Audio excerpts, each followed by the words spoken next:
Welcome everyone. Welcome to this AISSR lecture on the war in Gaza. My name is Justus Uitermark. I'm the director of the Amsterdam Institute for Social Science Research, and I'll be your host and moderator today. Over the last 2 months, all of us have been thinking and talking about the war. This afternoon, we will think and talk more, but we'll do so in a different register. Most of us learn about the war through fast-paced streams of information coming to us through social media, television news, or newspapers. This AISSR lecture is organized to provide a space for more sustained reflection. It offers 2 notable experts the opportunity to present their social scientific accounts of the war in Gaza, to inform us, to stimulate our thinking, and ultimately to help us make more informed and thoughtful positions. The setup of the lecture is as follows. The idea behind this lecture and behind the AISSR lecture series generally is to offer different perspectives on the same topic. By different, I don't mean opposed. We're not looking for a polemic. Instead, researchers provide different epistemological perspectives. The idea underlying the series is that a conversation between different perspectives helps us sharpen and enrich our understanding. Our first speaker will be Farid Boussaid from the University of Amsterdam's Department of Political Science. He's an expert on the Middle East and will examine the war through the prism of international relations. To understand the context and dynamics of the war, Farid will argue, we must adopt a perspective that focuses on history and geography. Our second speaker will be Erella Grassiani of the Department of Anthropology at our university.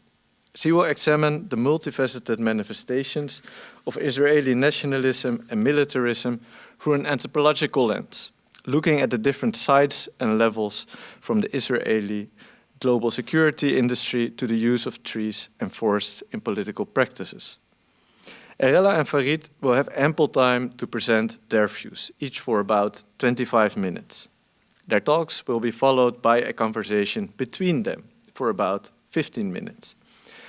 On a final note, before we start, I would like to thank Farid and Erella, where are you, Farid and Erella, for agreeing to give this lecture. I know the days since October 7 have been extremely taxing for both of you, and I would have fully understood if you had politely declined the invitation. I know that the reason that you agreed is that you feel responsible as social scientists to share your expertise and viewpoints. So on behalf of the AISSR and everyone present, I would like to thank you and now give the floor to Farid.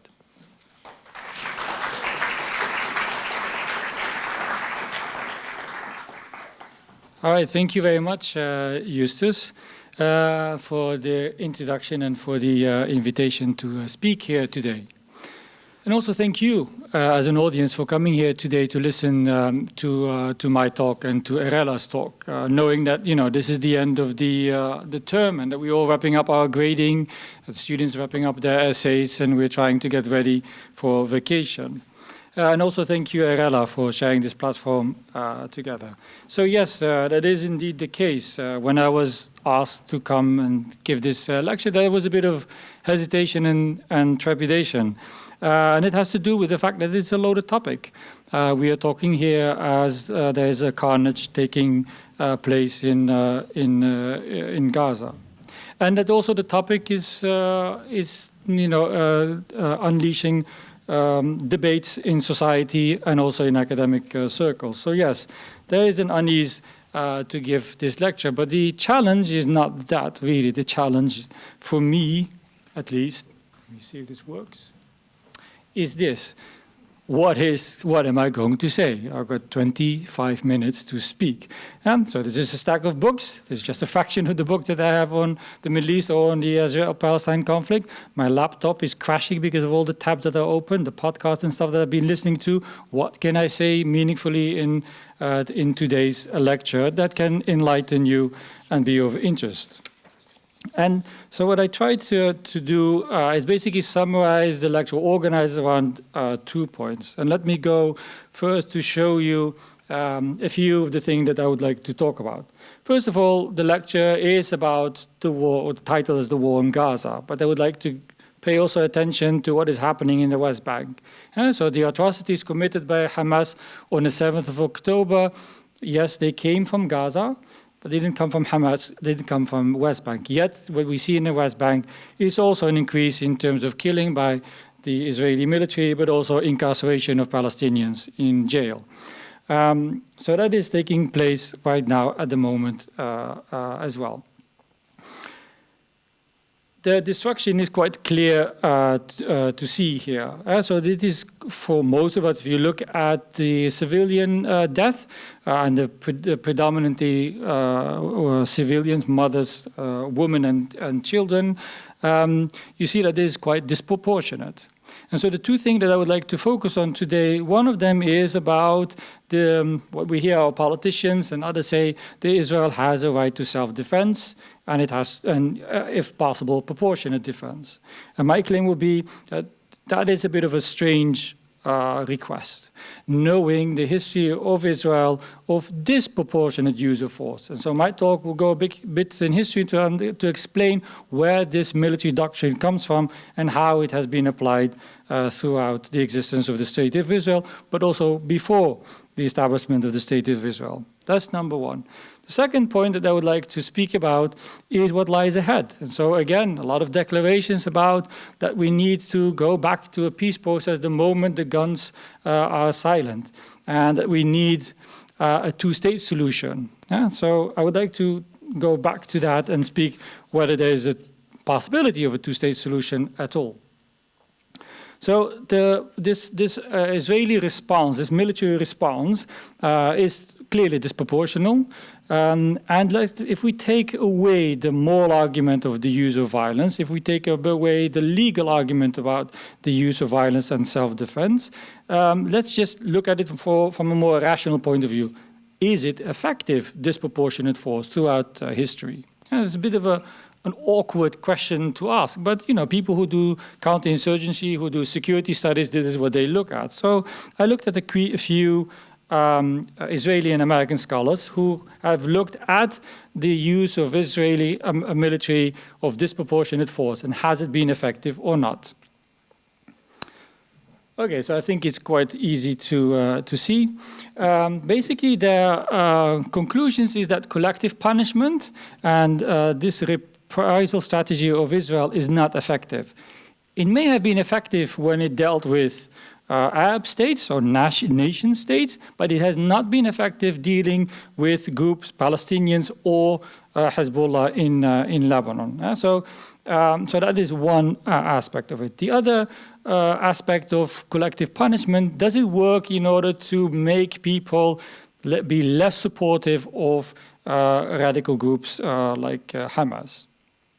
And the answer is no. Yes, if you look at public opinion polls before the 7th of October, people were relatively low in terms of support for Hamas. But it has increased both in Gaza, even though they are feeling the collective punishment, but also in the West Bank. So this proportionate use of force doesn't really work. So then the question comes from like, okay, so clearly the Israeli leaders or military leaders are not evaluating their strategies and they continue doing so. So maybe it is something that has longer term roots. And my talk will go back into history and look a little bit into the colonial roots of the State of Israel, but also its decolonization struggle against the Brits, and of course the establishment of the State of Israel.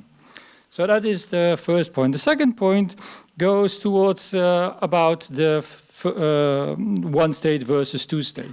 So this gentleman, the current Prime Minister of Israel, Benjamin Netanyahu, gave a talk at the General Assembly just 2 weeks before the attacks by Hamas. And you can clearly see on the map, there in red, that the way he looks at Israel, this is in the General Assembly, in front of world opinion, that Israel looks like blue, which include Gaza, and the West Bank. And so where did this come from, this policy? And of course, he's from the Likud party. And the ideology of the Likud when it came to power in 1977 has always been that Israel needs to maintain sovereignty over territories that it has acquired, including the West Bank and Gaza, which it acquired after the Six-Day War in '67. And they came to power in 1977 under Prime Minister Menachem Begin. Keep that name in mind. I'll come back to it in a bit. And so that the idea of a one state between the Jordan River and the Mediterranean Sea is clearly embedded in the Likud platform 1977, but the current Prime Minister, who is also from the Likud party, also sees it that way. So when Begin came into power in 1977, there were a few settlements in the West Bank, mostly around bordering the Jordanian border, and of course the annexation of eastern Jerusalem. But under his rule, for the first 6 years, the settlements went, so the amount of settlers in the West Bank went from 3,200 to 28,000 in just 6 years.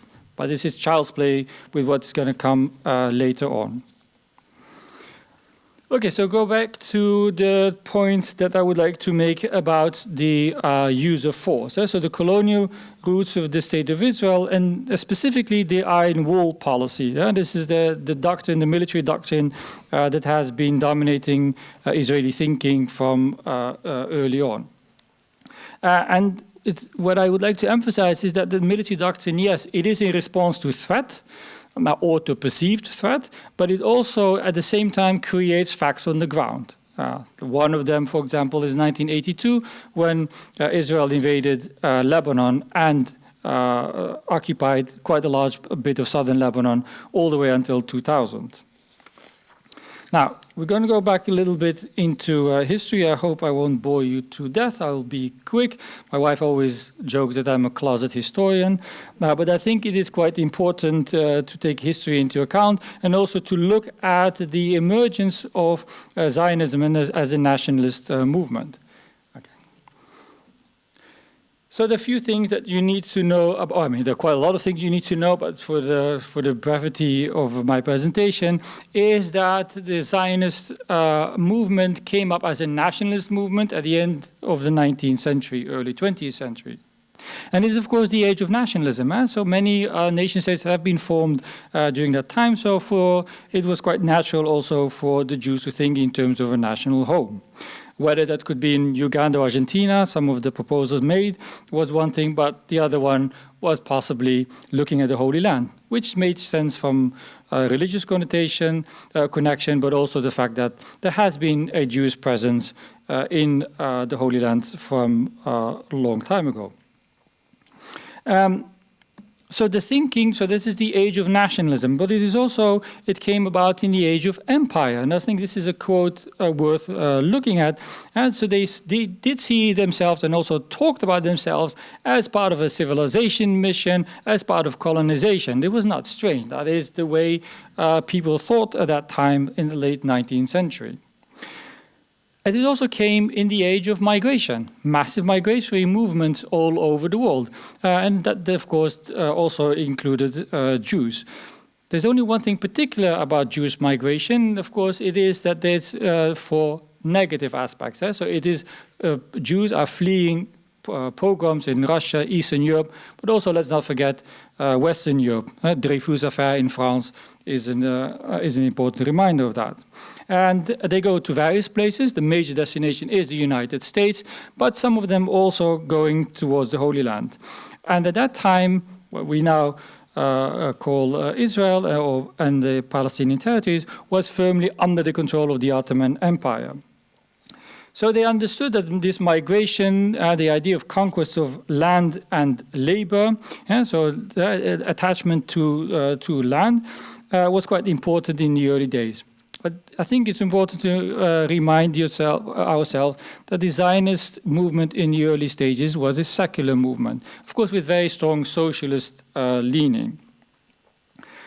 But to establish a national home is not something easily done. Many nations or peoples who would like to have a nation state never succeeded.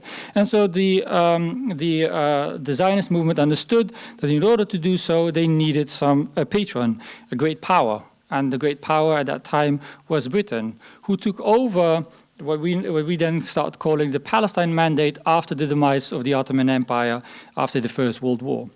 And during the First World War, it had promised the Jews a national home. Of course, in the Balfour Declaration, they always write that it has to be a national home, but not infringe on the civil and religious rights of the non-Jewish communities. It's interesting that they never added the word political rights, and also that they spoke about Jews and non-Jews. So the Arabs didn't exist; they are non-Jews. So that's just the mindset of the British civil servant, whoever wrote that Balfour Declaration. So having a great power like Britain was important, and this promise, of course, was very important for the Zionist movement. But, and this is, I think, important for us to keep in mind, is that the Zionist movement is not a monolithic movement. There are different strands. And the strand that I think is very important to understand, or the current Likud government, is what is also known as the revisionist Zionists. And the figure of Jabotinsky is very important in that sense. He wrote an essay in the early 1920s called The Iron Wall, and he disagreed with some of his co-Zionists in the way how to get to this national home for the Jews. Why? Because I think he was a clear realist. He understood that there are people living where they are now migrating to. So if you look at this last quote, this comes from a fact-finding mission, 2 rabbis from Vienna. This is not the start of a joke, but 2 rabbis from Vienna who went to look who is in the Holy Land and is this a good place. And they came up, this is a famous quote, yes, the bride is beautiful, but she's married to another man. And that, of course, Jabotinsky understood very clearly, and for him it was clear that the Arabs will behave and go on behaving so long as they possess a gleam of hope that they cannot prevent Palestine from becoming the land of Israel. Settlement can thus develop under the protection of a force that is not dependent on the local population behind an iron wall, which they will be powerless to break down. And so this is where the iron wall doctrine comes from. Menachem Begin, a devout disciple of Jabotinsky, who would, together with others, set up a Jewish militia called the Irgun, which would be very important after the Second World War. And this is also the ideological basis of Likud, the main party of Benjamin Netanyahu at the moment. As I said, the establishment of the Jewish state, a lot of us focus on like 1948 and also the Holocaust and how the Holocaust was important drive for the setting up of a state. But I think it is important to just look a little bit before, hence to look at the Zionist movement before the Holocaust, before the rise of Nazi Germany. And also to look at the Zionist movement and the Jewish militias that were formed in the 1920s and 30s and how they related to the British colonizer, because they were in control of the mandate. And so here's a picture, and this is about the Great Revolt, as known in Palestinian national history. The Great Revolt, where the Arabs, or Palestinian Arabs, revolted against the British, but also against the Zionists in between 36 and 39. And of course, the Brits had to put this down. That's what colonizers do. But because the attacks were not only against the Brits, but also against the Zionists, a lot of Jewish militias joined the fight with the Brits. So they could see how the Brits put this rebellion down and learn from it.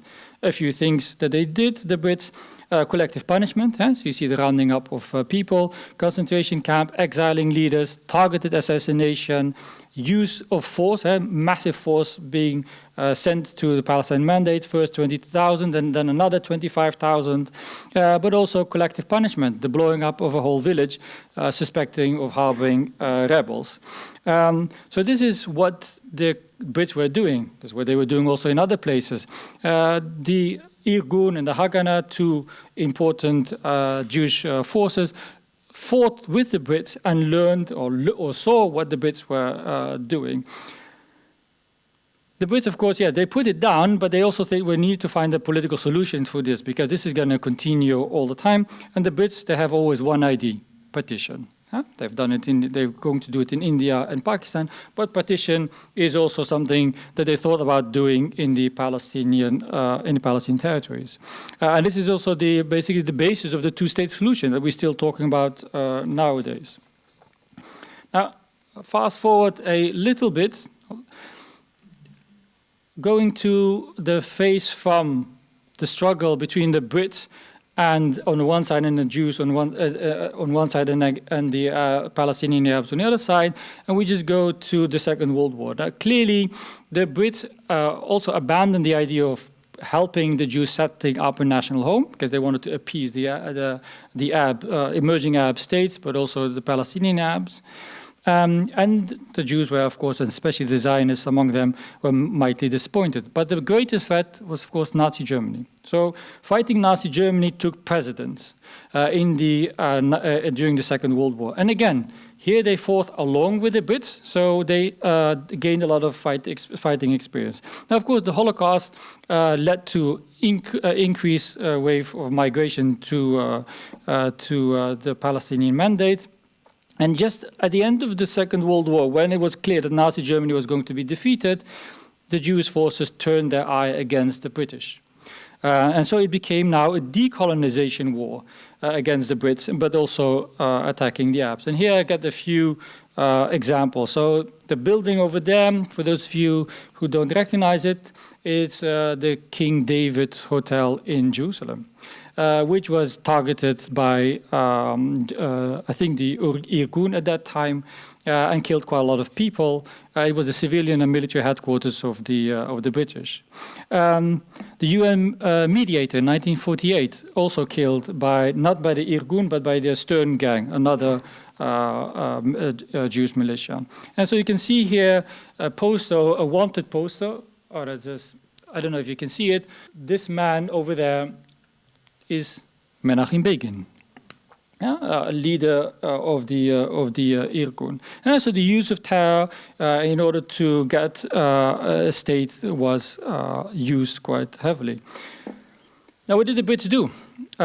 They just cut and run because they had bigger things to do in India after the Second World War, and basically dumped the whole issue on the United Nations. And the United Nations continued with the idea of partition. But it's, I think, interesting here to know that the report was produced by the United Nations Committee to deal with this, and they came up with the idea of partition. That was the majority view in that committee. But there was also the minority view of a federal state. So that is something that maybe we can talk about later. But clearly, this is something that Palestinian Arabs, this partition plan, didn't agree about, because even though 1/3 of the population was Jewish, after all the migration in the past few decades, they only possess 6% of the land. But this partition plan would give them far more. But in opposing the Jewish forces, they were no match. As I said, the Jewish forces had gained quite a lot of experience fighting with the Brits, but also fighting against the Brits. So they overwhelmed the Palestinian Arabs and gained far more territory. So at the end of the day, what they gained was, of course, the Israel as we now know it today. So this is the original plan, and this is what Israel turned out to be. And that also included massive displacement of people. Only 160,000 Palestinian Arabs stayed within the 1948 border. 750,000 had to flee. Part of them were fleeing war, but part of them were also fleeing terror tactics by some of these Jewish militias. The bombing of cities like Jaffa and clearing certain neighborhoods of Arabs, but also very infamously the massacre in Dar Yassin, a small village close to eastern Jerusalem, where 120 civilians were killed by Jewish militias. And of course, that led to terror and people just fleeing that terror, which was part of the plan to get more people out and create a coherent Jewish state. I think the other thing that is looking at from a Palestinian perspective is what was left over, the Gaza Strip down there, and the West Bank. But this was not governed by Palestinians. It was governed by Jordan, who took this over, and the Egyptians. So the Palestinian Arabs were left with basically nothing. A lot of them languishing in refugee camps in Jordan, Syria, Lebanon, and or living under the control of the Egyptians and the Jordanians. Now, how did things look like after the establishment of the State of Israel? I mean, I can continue for quite a while, but I think it will be good to just take one example. It's 5 years after the establishment of the State of Israel, the Qibya massacre in Jordan. 69 Palestinian civilians dead. Palestinian fighters had infiltrated into Israel and killed a woman and her 2 children. And the Israeli forces retaliated. But this is the first time that they went into a neighboring state and attacked civilians and infrastructure in order to deter the hosting state from further infiltration. And so this doctrine of responding with disproportionate force was already put in practice very early on in the history of the State of Israel. If we fast forward to 2006, if some of you may know, the war between Israel and Hezbollah, the Dahiyya doctrine, named after the suburbs of Beirut, which is the stronghold of Hezbollah. Rockets and so far were being used by Hezbollah against Israel in 2006, and the retaliation of Israel was massive bombardment, not only in the southern strip of Lebanon, but also in civilian areas of Lebanon. And so in conclusion, calling for self-defense, the right of self-defense and for proportionate use of force, kind of neglects the long history of the IDF forces in using a military doctrine that actually relies on disproportionate use of force. And this goes back to what they learned from the Brits prior to the establishment of the State of Israel, but also what they learned when they are having a war of decolonization against the Brits. I would like to stop there and move to my second point. And the second point is about the call, okay, well, at some point this bombardment and this carnage will stop, and then we need to find a solution. And what is being bandied around is this idea of a two-state solution. Let them sit together and get to a two-state solution. Now, many of you probably will remember, and maybe I just reiterated a little bit, the peace process, if you want to call it the peace process, in the 1990s, where it was just like a short interlude where maybe there was a possibility of peace. But it was, from the start, a no-goer. Of course, we have to be careful with not doing presentism, looking from the present and try to explain the past. But even then, people were already warning that this is not going to work. The late Edward Said was one of them, who had also participated in some of the negotiations. And he basically warned, because this is a process of unequals. We talk about the colonizer or occupier and someone who's occupied. And the start of the declaration of principles, there you can already see the unequalness of the issue. It was the Yasser Arafat representing the Palestinians, the PLO, recognizing the existence of the State of Israel. In return, what did Rabin promise? That he will recognize the PLO as a representative of the Palestinian people. I don't think that's a good exchange. There's not an exchange of like, okay, we will recognize the establishment of a state for the Palestinians with borders over which they have control. So the idea was, okay, well, we will get to that using step-by-step diplomacy and negotiations. How did it turn out to be? Well, this is the idea of the Oslo Accords, that 18%, not of historic Palestinian mandate, but just the West Bank, was going to be under control of the Palestinians. 22% joint Palestinian-Israeli control, and then Area C, which is the largest, and very importantly, it's about the borders, is under full control of the Israelis. Now, this was derailed for various reasons. Spoilers on both sides.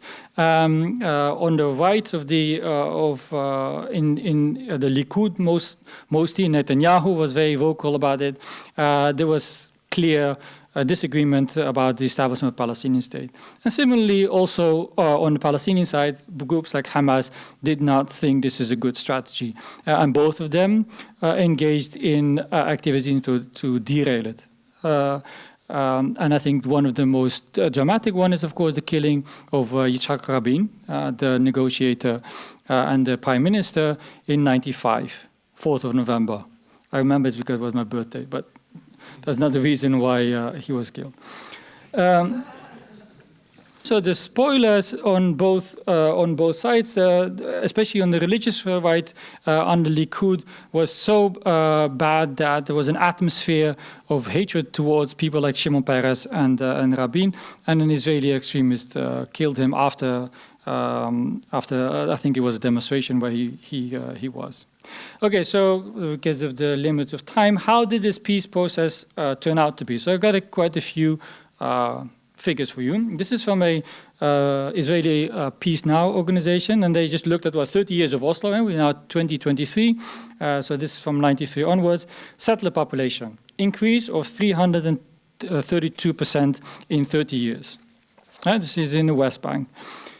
More importantly, what's happening in Eastern Jerusalem. Eastern Jerusalem, extremely important, also not only for the Palestinians, but also for Muslims worldwide. An increase of 64% of settlements. And here, I think, is an interesting look at how this looked like. Now, many of you probably remember the Second Intifada, in which Hamas engaged in a lot of suicide bombings in Israel, and Israel retaliated. Of course, with incursions into the West Bank, but also the building of a security wall. Now, that security wall did not follow the 1967 line. No, it actually deviated from the old borders of Israel, and basically encircled Eastern Jerusalem, also with the settlements. So this is the green line. From 1967, but this is how the wall actually goes, which makes it very difficult if you're an Eastern Jerusalem resident to go into the West Bank and vice versa. So this is just another graph, and I think why I want to show you this is to show you that the settlement expansion, which is not only a Likud program, but it's also a labor program, even during the Oslo peace process, just continued apace. So you can see it here, just going up. Both in the West Bank, but also around Eastern Jerusalem. And this is one from a organization of Jewish women who try to show what it is like to live under these restrictions in the West Bank. So checkpoints, so you need permits to get through those checkpoints, and you hope to be able to get through those checkpoints.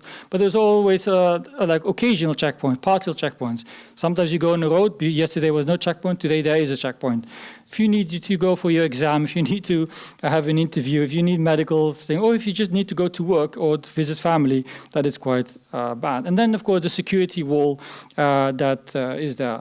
I went once to a wedding in South Africa, and I didn't see any of the shanty towns because all the roads do not lead you to that. These are apartheid roads in South Africa. They are designed in a way that it makes you very easy for you to go from a vineyard to Stellenbosch to Cape Town without ever seeing the shanty towns of South Africa.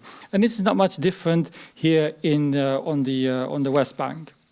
So where does this lead us to when it comes to the two-state solution or one-state solution? Well, basically, we have a one-state reality created by the Israelis. And these are two quotes from former prime ministers of Israel. One former Likud and the other one former Labour. Both of them basically warn against that they are walking into or have established more or less an apartheid state if they do not give Palestinians not only their civil, religious, but also their political rights. I think I've managed to keep it within time.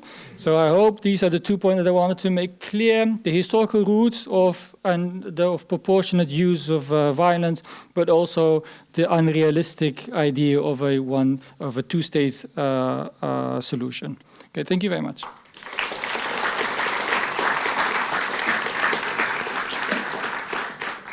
Thank you, Farid, for this very good overview and historical kind of context to what I'll be talking about. And when I listened to Farid, I was thinking how nice it is that the AISSR is so interdisciplinary, because my talk is so different, because the way we talk about things and research things are so different. So I think that only complements everything. So thank you all for being here. I'm very excited to be here and talk about my research to my peers in the AISSR. And thank you again, Farid and the AISSR, for organizing. The research that I will present today is about Israel. Israel is a militarized society that nurtures a hub of security technologies, but it's also a place where even trees get militarized or securitized meaning. And I'll talk about Israel as a society with a deep conviction of threat, of the need of self-defense, needing to prove to the outside world that indeed there is a threat. And on the 7th of October, we saw indeed that some threats are definitely real and serious. And I think, again, what Farid said is already told us that. And the horrors of that day of the 7th of October are still extremely present in Israeli society. And as many of you know, I'm Israeli myself, and I'm standing here with a heavy heart. Sorry, I knew that was going to happen. That's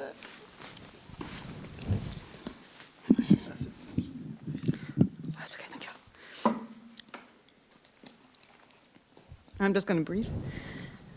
Not only as I mourn the dead and those still kidnapped and the horrific killings of the Israeli military that is taking place now in Gaza, with no clear idea or end in sight, but also because I see how this societal shock and mourning has exacerbated militarist thinking, hate, and the belief in revenge, and in the existence of one clear-cut enemy who needs to be eliminated.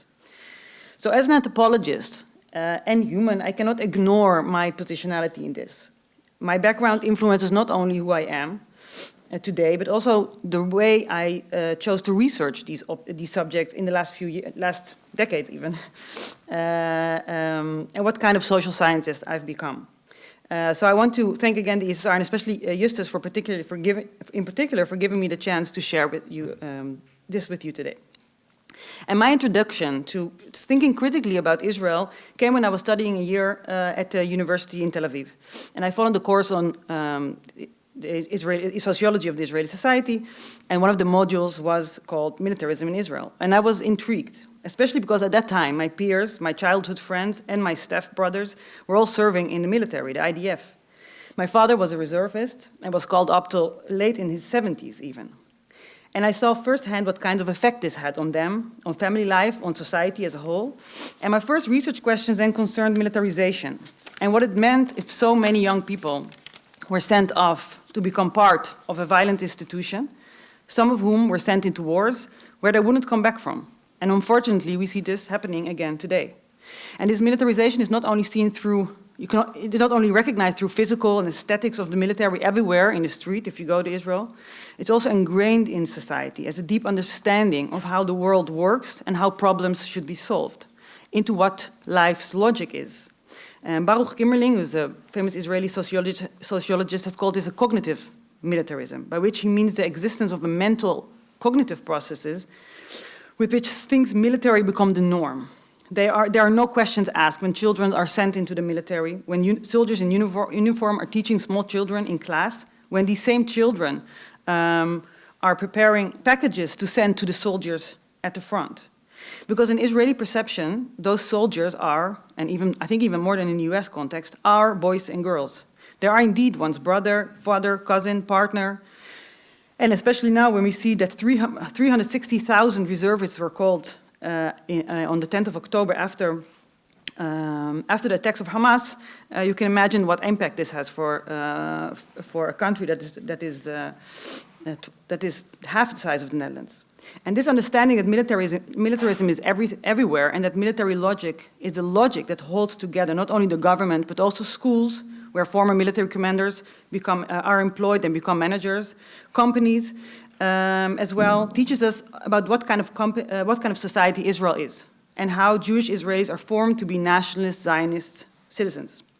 And importantly, soldiers in Israel, especially those serving in elite combat units, receive a fair amount of capital within society. It's easily transferred into a symbolic capital, making them the perfect citizens. And painful as it is, soldiers who die are even more heroic in a societal sense. So my first research project was then asking questions about this heroism.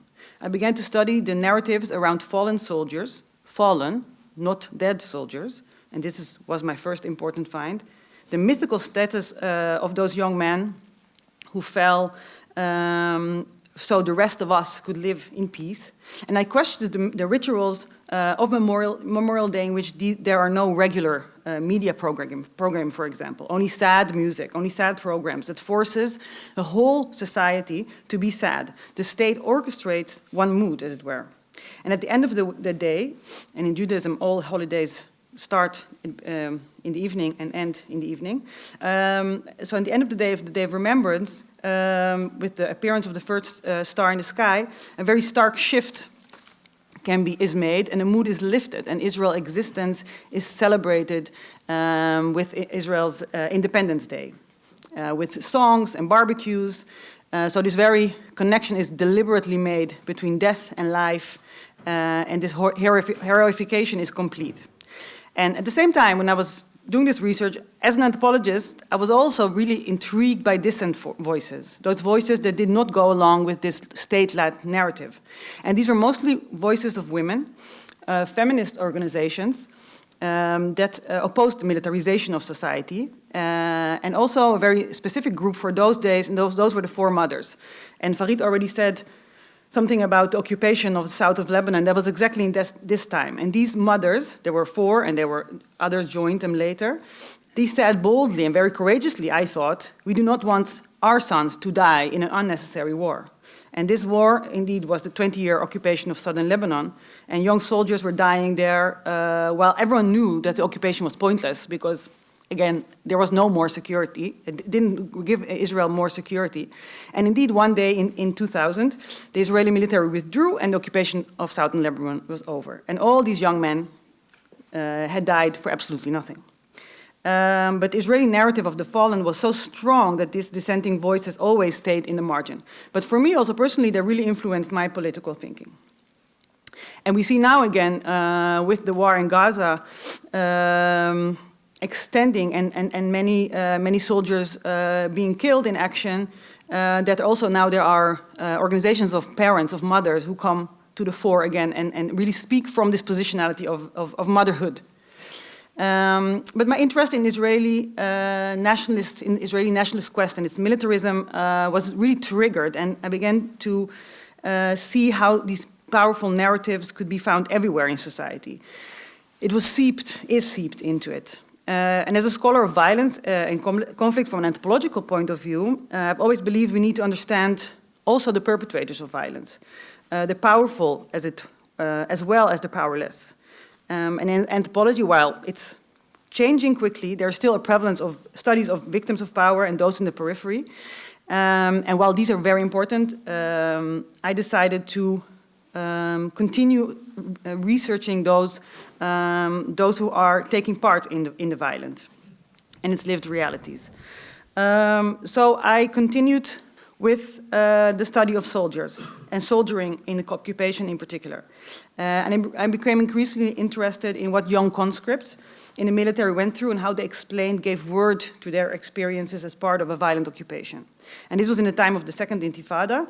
That was in the early 2000s. And soldiers that I studied were stationed in the West Bank and some also in Gaza. That was still under full control of Israel until 2005.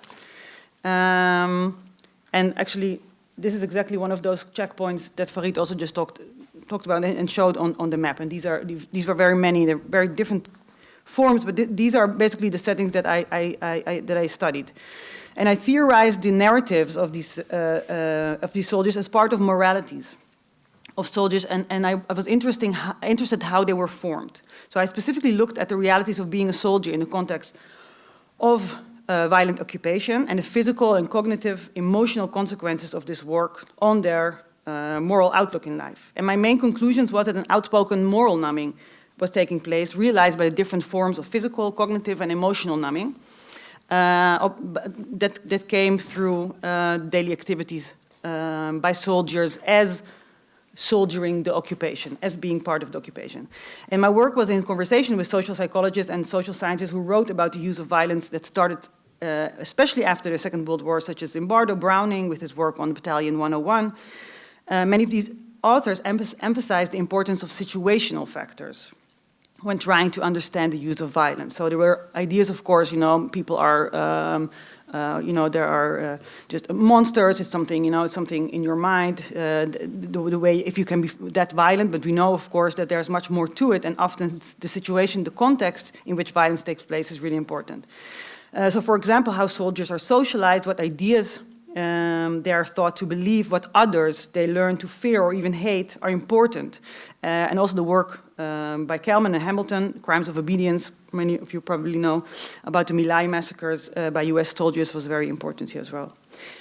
So no matter how much many of these works have been criticized over the years, I think it's important to see how they ask us to look further than just the acts of soldiers and to decline this kind of idea of the rotten apple theory that is often taken up by states and military themselves to explain violence by soldiers. Because my work on Israeli soldiers was born from criticizing this approach this idea that also was really prevalent in Israel. And it shows the military occupation as a crucial context shaping soldiers' moral behavior and outlook and their use of violence. And importantly, these were not just individual rational choices, but rather very systemic. And I think that's one of the main points I want to make here. And in Crawford's words, who talked about systemic atrocity. And seeing the military violence of Israel as systemic brought me also to broaden my research from the military to the vast security industry that basically surrounds the military institution. Because if you want to understand military logics that go beyond the military, we cannot overlook the way that Israel is selling its image, the way its combat experience of many Israelis has been marketized very strongly. So after studying the military, I started looking at the private security industry, and basically many of the same actors who led troops of soldiers into battle would later in life start as security consultants, for example, or nowadays, more likely, the very talented and smart soldiers of the intelligence units will start security tech companies when they are released from the military. For a profit, of course. And I've studied this industry and especially its global travel elaborately and saw that one of the industry's main marketing strategies is the use of security actors' combat background and their experiences as a way to market and sell themselves as consultants, as specialists, and also their weapons and technologies. Also bringing them to the market as combat proven. And we see that now again in Gaza. We know that technologies, and we will know later only better, it's really hard to know at the moment exactly what's happening, but that there are technologies used, AI is being used by Israel, and we can already expect that to be marketed later on to the outside world. So I theorize about the way that Israeli actors sell their products through what I call security narratives. And in conversations with work on private security that are often found in political science or IR, and have a bit of more of a quantitative look, I instead look very closely at the dynamics surrounding security actors and technologies and ask what messages these security narratives convey, what its silences are, how actors who are part of it and how they politically utilize it to frame the industry. And I do this by investigating how processes of translation are part of these narratives and how it, for example, translates violence into security, human rights violations, into protection, traumatized soldiers, into heroes and people under occupation, or civilian nonviolent protesters as terrorists or a terrorist threat. And in my work, I use an extended concept of the term narrative. I don't have too much time to go into it, but it enables me to trace different forms of information and action and activities or performances even that work together towards a specific political agenda, and that I call the narrative. So security and militarization are not only, they're not only exclusively part of the state apparatus. And I've been talking mostly about the state and the military, that's of course part of it. But they're also shaped and reshaped and amplified outside of the state. And as my research on private security has shown in the past, this does not necessarily mean that the state is getting weaker. And we know, for example, Abrams and Williams have already showed us that often by outsourcing security work, as the state is outsourcing, it's not necessarily weakening the state, but it can indeed also really strengthen it. And I think this is also what's happening in Israel.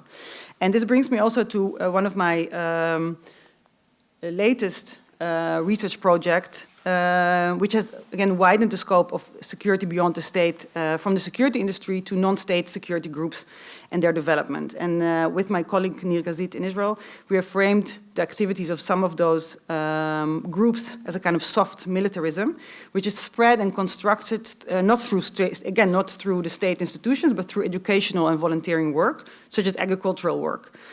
And here militarist ideas related to security, defense, but also to the right to the land, and importantly, who has the right and who doesn't, are relayed through an almost romantic narrative that grabs back to the Jewish settlers of the early 19th century that we heard about before.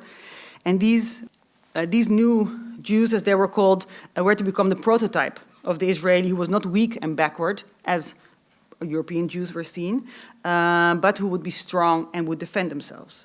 And these were the models of the new Jewish nation and its ideals, and these are now revamped by current-day organizations that involve themselves with similar themes, such as the relationship to the land and the protection of the land against so-called intruders, which are often not specifically named. It's clearly, though, if you listen carefully, that the main other of current-day Israel, of course, is the Palestinian. And in this research, what I saw that it was how more and more the environment became a visible and important resource that was framed in nationalist terms, but also securitized. It is something that needs defending, something that could be seen as really belonging to this specific nation and not to another. And that's, of course, interesting if we look at natural resources. And so besides these volunteering security groups, another way in which land is secured and kept safe is to plant trees on it and to create Israeli forests, to plant trees in order for the land not to be used by others. So in my latest project, I'm interested in analyzing how state and non-state actors turn trees into political and nationalist tool, and basically harness ecological concerns to political goals. And one form of tree-based politics, what I've called arboreal nationalism, is planting or uprooting trees to facilitate practically and also symbolically the occupation and settling of land. So I'm basically interested in asking what happens when nationalist actors, both state and non-state, plant trees. How is this planting branded? What are the political agendas behind these quests and how are they negotiated?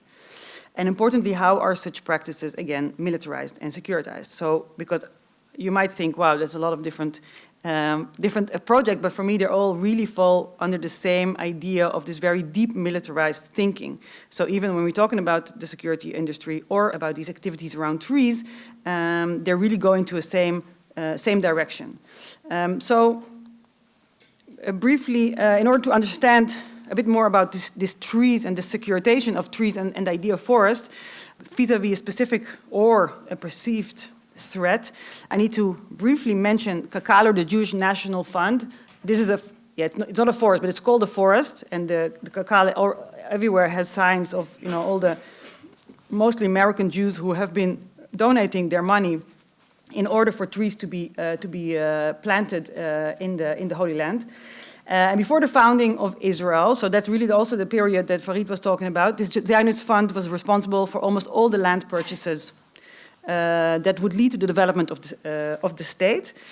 And after the state was created, basically, there was this huge organization with a lot of funding, and the question was okay, what are we going to do with it now? So from then, it became responsible for the management of all forests and parks in Israel.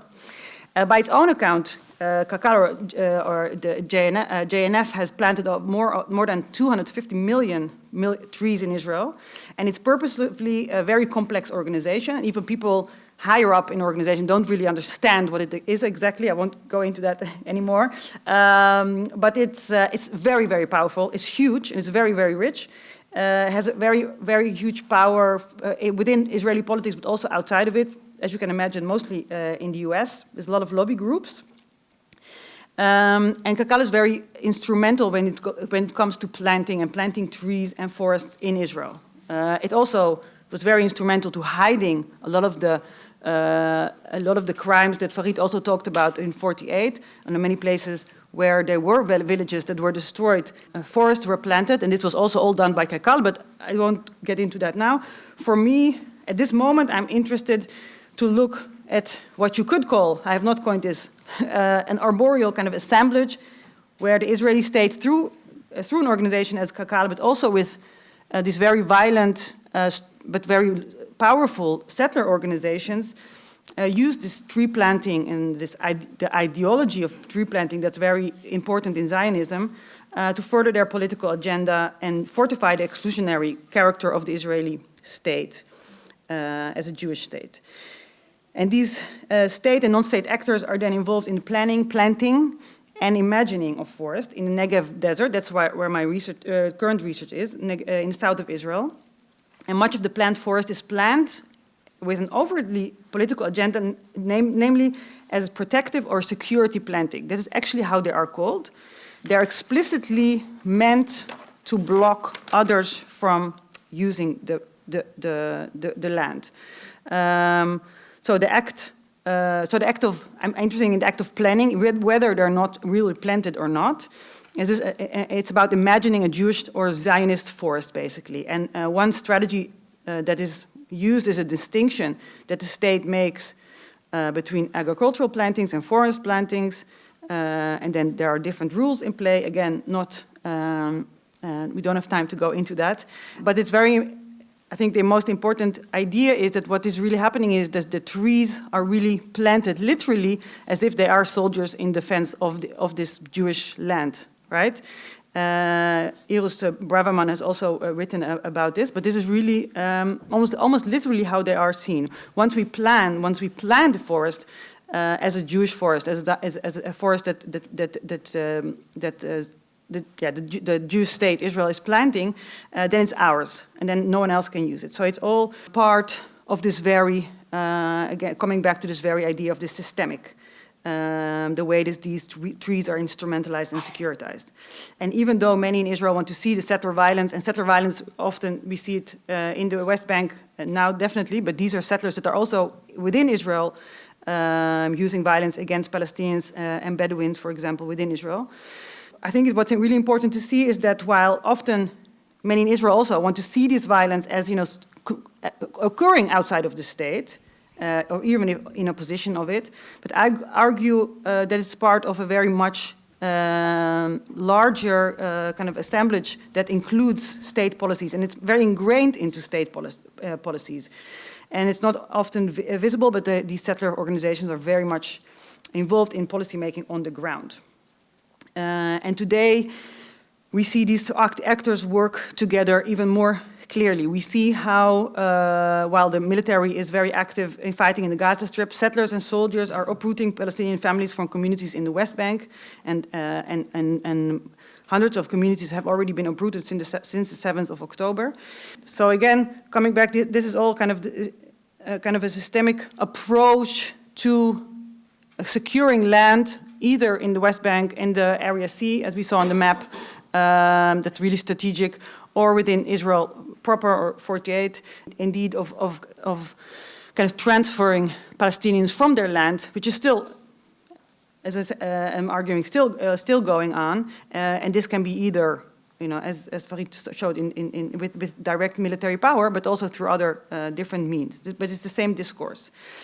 So I hope that by taking you through these different research projects I've undertaken in the past and I'm still carrying out today, I could give you a glimpse in a militarized and securitized reality of Israeli society as an important backdrop of what's happening today for the war and the horrific violence we are seeing today.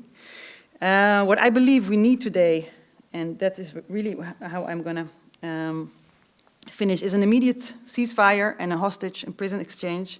Besides showing the complexities of violent realities in all their forms, I see my role as a social scientist, as a human, as an activist, and an academic to speak out. And my hope is that we Israelis and Palestinians will find a way to live together next to each other, because I really believe that there's no other way. Thank you.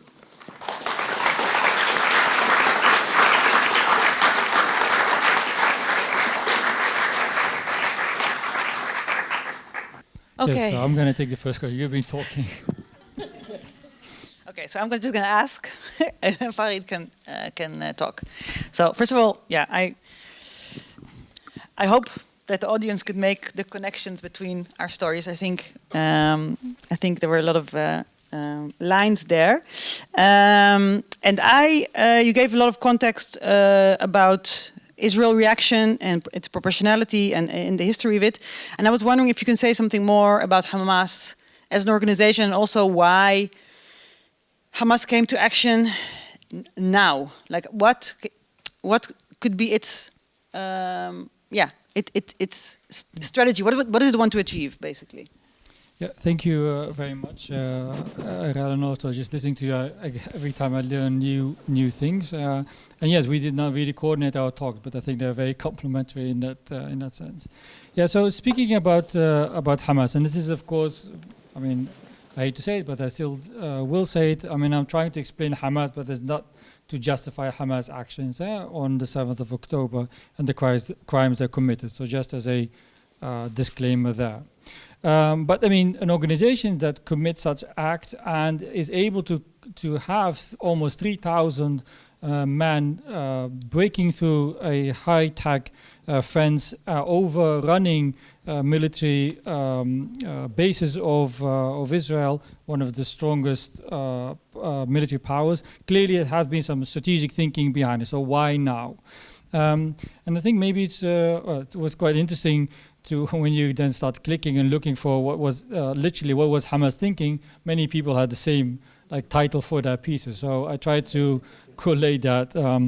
Maybe it was through AI that they came up with these titles. So what was Hamas thinking? Let's just start with the regional context. So clearly, the Palestinian issue was, falling off the agenda of the leaders, not the population. If you look at Qatar World Cup and see how many Palestinians' flags were being waved by different fans of different Arab countries, it was clearly still on the mind of the population.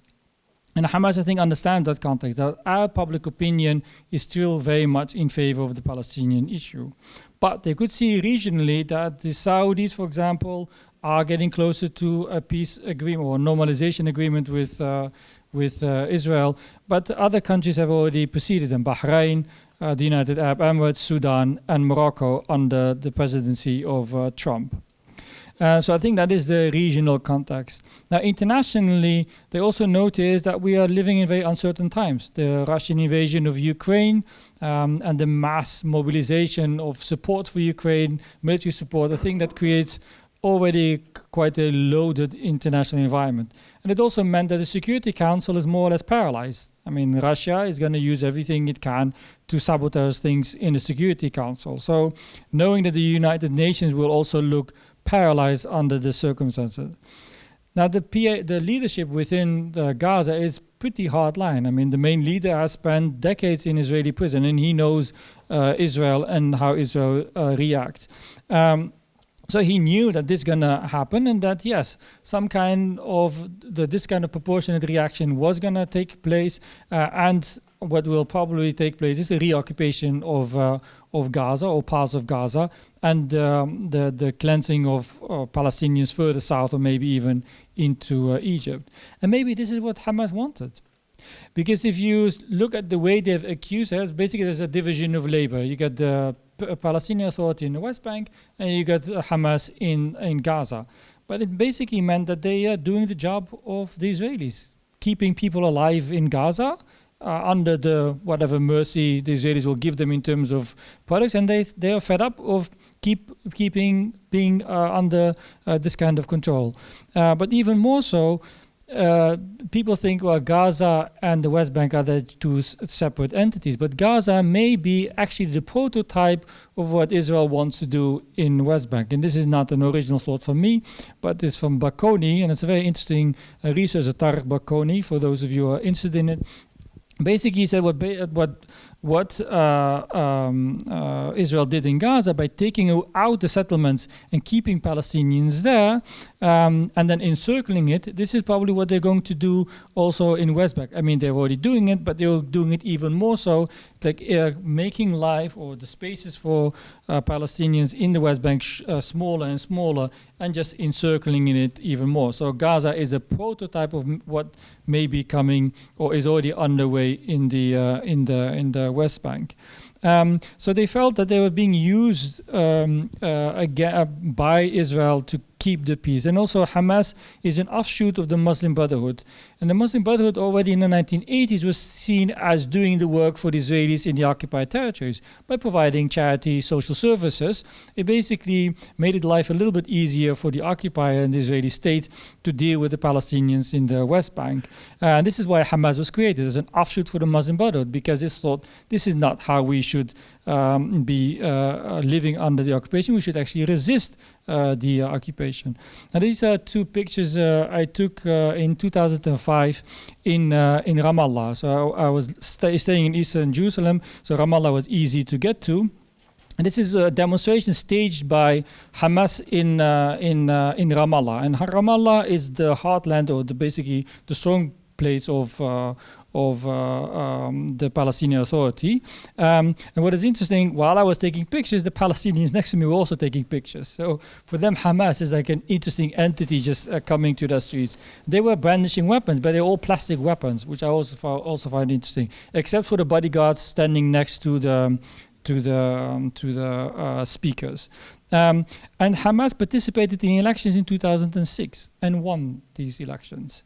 But then immediately boycotted by the US, boycotted by Israel, boycotted by the European Union, Hamas deemed the terrorist organizations that we cannot do business or talk to Hamas. And very quickly on, there was a schism between Hamas and the Palestinian Authority. The Palestinian Authority control of the West Bank, subcontractor basically of Israel in terms of security, and Hamas in Gaza. And I think what they did now, to come back to your question, is basically trying to break out of this. They do not want to live in this prison, neither do they want to be the one taking care of whatever they can of this open prison camp in Gaza. That means it's going to be pretty bleak what is coming, because they're not going to go back to the status quo before. I don't think they're interested in running Gaza again. So what will come ahead in the next few months is, I'm afraid, bleak. So I mean, it's not going to be a nice Christmas message. I'm sorry about that. So you spoke a lot about your research and the militarization in Israeli society, but can we maybe look back a little bit into the politics? I mean, I spoke about Likud as a prime mover in Israeli politics, but Likud is not the only one, and Labour is not the only one. Can you tell us a bit more about Israeli politics prior to the 7th of October?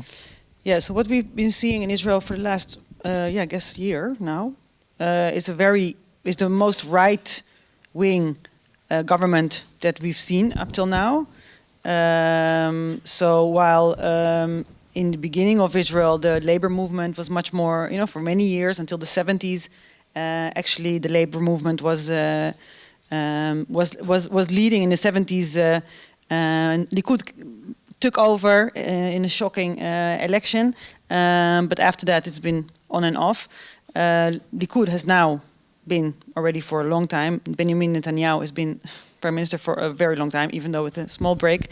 But in this last coalition negotiation, he made pacts with extreme right-wing, very fascist political parties. And this is very much felt. It was very much felt immediately, so the first thing, actually, from the beginning that the government came into power, the Israeli people, big groups of hundreds and thousands of people would go out in the street and protest the government in fear of its anti-democratic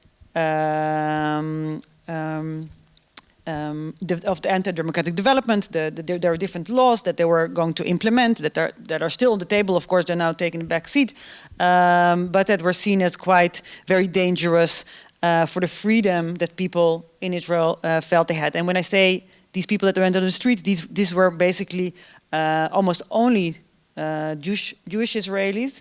And just for your knowledge, if you don't know, 20% of Israeli citizens who have an Israeli passport and can thus vote, 20% are Palestinians. In Israel, they are called Arabs, to make a very clear linguistic distinction between Arabs and Palestinians, but of course, they're the same. But it's a very strong linguistic strategy. And these groups went into the street to really fight for their own rights and very much did not mention Palestinians in Israel or in the West Bank. But of course, with the 7th of October happening and the big shock, these protests have now basically not gone through. There is a lot of... It's important to say, and I'll end there because I know we're kind of stressed in time, that there is a big distinction with the support that the military gets from the Israelis, and I think that really connects to what I've been saying, and what the government gets. The government, Netanyahu and his ultra-right ministers, are very much under attack by the people, by the civilians, very criticized. They also are blamed for what happened on the 7th of October because they weren't there, and they did not literally protect the citizens. On the other hand, the military does get a lot of support, and also the military actions in Gaza gain a lot of support. So that's kind of the situation where we're in now. I am afraid that we're going to end it here. Like, the idea was to take 1.5 hours to give you all the time you need, but I really feel that you had to rush through everything and that there's so much left to say. But there's also so much that we learned. So thank you again very much, and thank you all for coming.